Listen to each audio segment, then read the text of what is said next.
चलिए बात करते हैं इस वक्त की बड़ी खबर की, जो कि भोपाल से मिल रही है, जहां कांग्रेस को एक बार फिर बड़ा झटका लगेगा। बड़ी संख्या में कांग्रेस नेता बीजेपी में शामिल होंगे। पूर्व विधायक, पूर्व सांसद बीजेपी में शामिल होंगे। सीएम यादव बीजेपी की सदस्यता दिला रहे हैं। आपको बता दें, तस्वीरें हमने आपको दिखाई थी कुछ देर पहले, जहां पर बड़ी संख्या में कांग्रेस के जो नेता है वो बीजेपी में शामिल हुए। सीएम मोहन यादव ने बीजेपी की सदस्यता ग्रहण कराई। पूर्व विधायक यादवेंद्र सिंह ने बीजेपी की सदस्यता ली है। रिटायर्ड आईजी भी बीजेपी में शामिल हो गए। वीडी शर्मा और नरोत्तम मिश्रा उस दौरान मौजूद रहे। तो बता दें, लोकसभा चुनाव से पहले मध्य प्रदेश में पार्टी छोड़ने का सिलसिला थमने का नाम नहीं ले रहा है। और देखिए, हमने देखा था विधानसभा चुनाव के दौरान जब यादवेंद्र सिंह को टिकट नहीं दिया गया तो उन्होंने ये बात कही थी कि वो आने वाले वक्त में कमलनाथ को चकमा बहुत मजा चखाएंगे, लेकिन उसके बाद बीएसपी का उन्होंने दामन थाम लिया था। और अब लोकसभा चुनाव से पहले उन्होंने बीजेपी का दामन थामा है।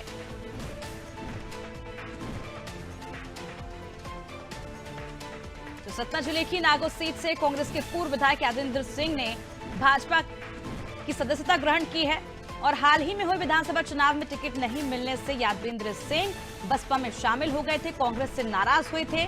और आज उन्होंने मुख्यमंत्री मोहन यादव की मौजूदगी में अपने कई समर्थकों के साथ भोपाल पहुंचकर भाजपा ज्वाइन कर ली है।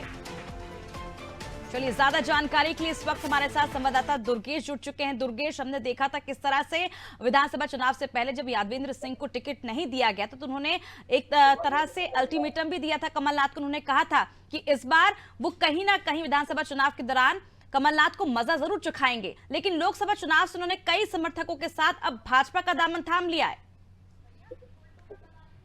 देखिए, कहीं ना कहीं यादवेंद्र सिंह का अपना एक उस क्षेत्र में एक अपना जनाधार है।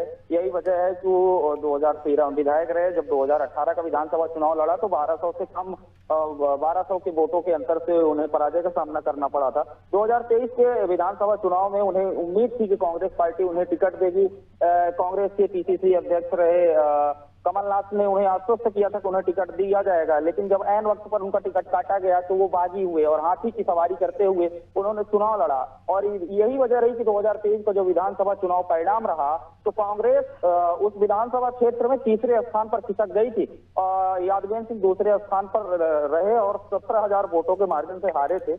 लेकिन जब आज वो भाजपा की सदस्यता ग्रहण की है, भाजपा की सदस्यता ग्रहण करने के उपरांत जब उनसे हमारी बातचीत हुई तो उन्होंने साफ तौर पर कमलनाथ के ऊपर अनदेखी का आरोप लगाया। उन्होंने कहा कि कमलनाथ जी नेताओं को आगे बढ़ने नहीं देना चाह रहे हैं और मान सम्मान जो है, मान सम्मान की बात उन्होंने करी कि किसी बात की सुनी नहीं जाती, किसी प्रकार की कोई बात सुनी नहीं जाती, टाइम नहीं देते, समय नहीं देते किसी बातचीत करने के लिए। यही वजह रही कि आज पूरा जो बिंद का क्षेत्र है और वहां से काफी दिग्गज नेता, जो बड़े बड़े दिग्गज नेता थे, वो अपने सैकड़ों समर्थकों सहित भाजपा की सदस्यता ग्रहण किए हैं, जिनमें से कई बड़े नाम हैं। सुधीर सिंह तोमर जो पूर्व नगर निगम अध्यक्ष रहे सतना के, वही लोकसभा चुनाव भी कांग्रेस के सिंबल से लड़ा था।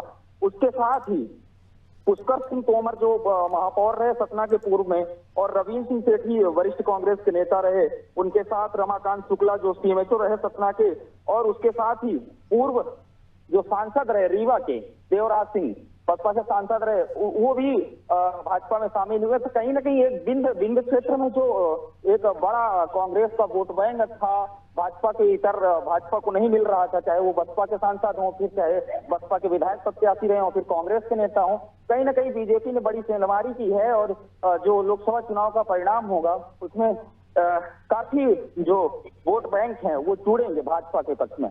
बिल्कुल देखने वाली बात होगी जिस तरह से बीजेपी ने ज्वाइनिंग अभियान की शुरुआत की, इससे इसका कितना लाभ पहुंचता है, क्योंकि लगातार बड़ी संख्या में कांग्रेस के दिग्गज नेता अपने समर्थकों के साथ बीजेपी ज्वाइन कर रहे हैं। बहुत बहुत शुक्रिया दुर्गेश तमाम जानकारी। तो देखिए, हाल ही में हुए विधानसभा चुनाव के दौरान टिकट नहीं मिलने के बाद यादवेंद्र सिंह काफी नाराज चल रहे थे। उन्होंने ये भी कहा था, उन्होंने मोर्चा खोल दिया था, उन्होंने ये भी कहा था कि वो कमलनाथ को जरूर मजा चखाएंगे। और देखिए, अब लोकसभा चुनाव से पहले उन्होंने तुरंत बीजेपी ज्वाइन कर ली। अपने कई